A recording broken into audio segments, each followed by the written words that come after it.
The Xbox Gamescom event happened overnight, and there's a fair bit of stuff to talk about here. It wasn't going to be a huge show. It wasn't going to show off lots of brand new games, and it did not. Aaron Greenberg did temper expectations on Twitter the other day, and I think it was a good thing to do that, I guess, because people weren't getting their hopes up, but it was still a pretty good showcase, and I think really well delivered by Paris and Kate Yeager. And it was really a bit of fun and a good look at some upcoming games in 2021 for Xbox.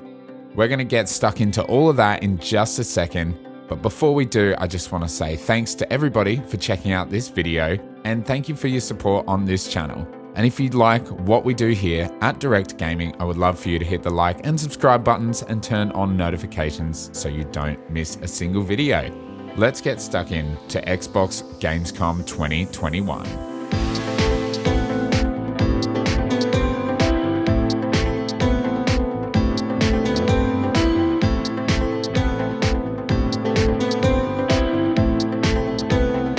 So they started with Dying Light 2 Stay Human, which is looking really, really good. I love the fact that it's got quite a lot of greenery. It's not super dark and just bleak. They've got heaps of new parkour movements, and they've said they worked really hard on the motion capture and stuff like that.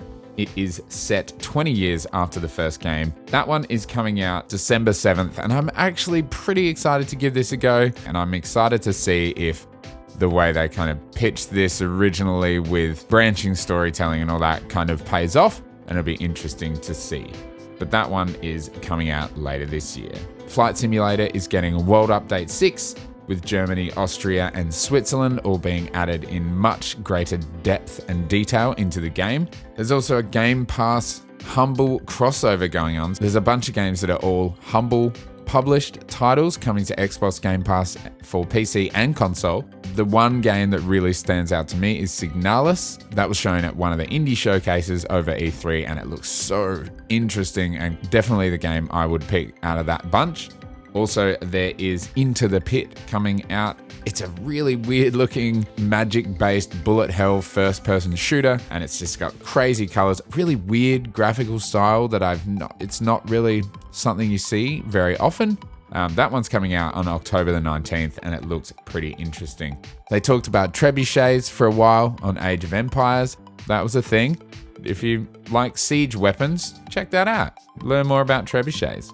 Cloud gaming is coming to Xbox consoles very soon, holiday 2021. And I think what this is like they're prepping Xbox One owners to be able to continue to use their Xbox Ones when Series exclusive games come out. Series console exclusives are going to be releasing in the next, starting with Stalker in April, you're going to be seeing much more focus on Series X and S exclusivity.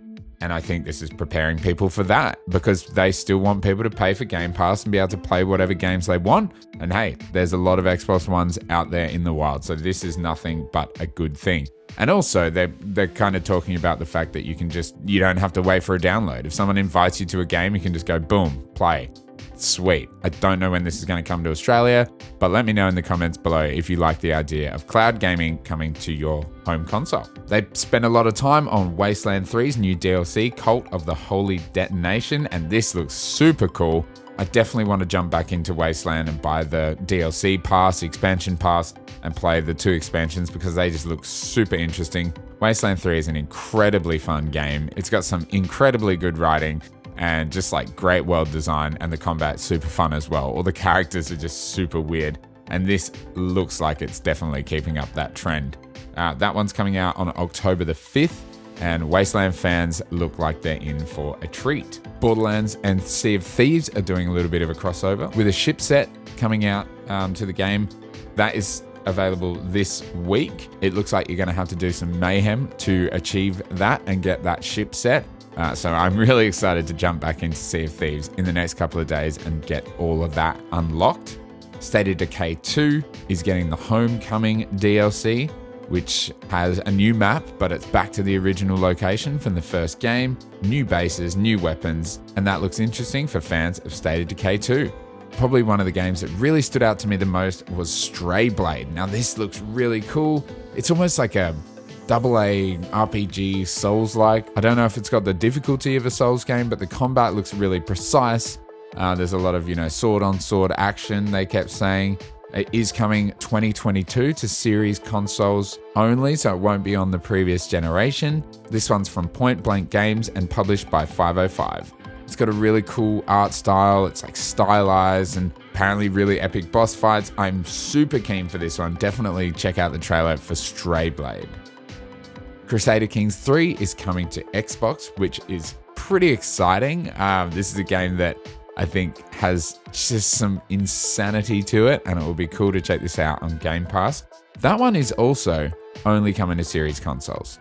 Interesting choice, but we're seeing it now. We're seeing the start of the series exclusivity happening. People are no longer bringing every game to Xbox One as well, and we're seeing that new generation start. There was a really cool interview from Tim Schafer and the art director from Psychonauts 2.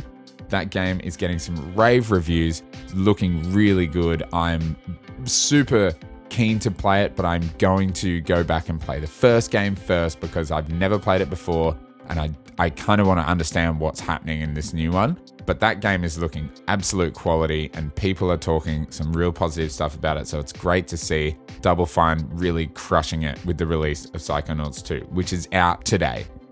The Gunk was one of the games I predicted on the podcast that we may see, and it does look really nice. It wasn't much of a trailer, pretty short, but it does look gorgeous. It was running 4K 60 frames a second. I'm more excited for that game, I think, after that short trailer than I was before. It just looks really interesting. Still no release date yet. And they finished the show with the showstopper again, and a game that I'm just like ridiculously excited about, Forza Horizon 5. They've got a custom controller, which if anyone who's watching is in Australia and knows how to pre-order these, please let me know. I want to pre-order one of these so bad, but it seems like it's US only at the moment. But they also showed off the cover cars, which are the Mercedes AMG 1 and the new Ford Bronco. And then they showed like an 8-minute gameplay segment. And I'm going to assume this is the opening of the game, essentially, when you're like kind of dropping in and going to the festival for the first time. And you're like, they're throwing cars out of a cargo plane. It's just like some incredibly cool cars. That AMG looks so fun to drive. The landscapes and the biomes of this game are just so beautiful. It really is insane how good this game looks, even on a live stream. Like the level of detail in the jungle, the level of detail in the rocks and the mountains. It's just like absolutely crazy. This game is going to be a graphical powerhouse when it releases. It looks so fun. Forza Horizon games always have a really fun vibe to them. They're not too serious. They're just a real joy, and they just embrace car culture and everything so much. So I am so excited for that. I'm going to go and watch the Let's Go stream in a minute after I do this video. But I just wanted to really wrap up all of those things from the Xbox Gamescom showcase and get this video out as quick as possible. It's kind of a little bit slapdash. It's not at the usual quality, probably as usual, but I appreciate you checking it out nonetheless. Let me know which game you're most excited about in the comments below. Let me know what trebuchets are your favorite as well. And I'll speak to you again soon. Thank you so much for watching. And until next time, peace.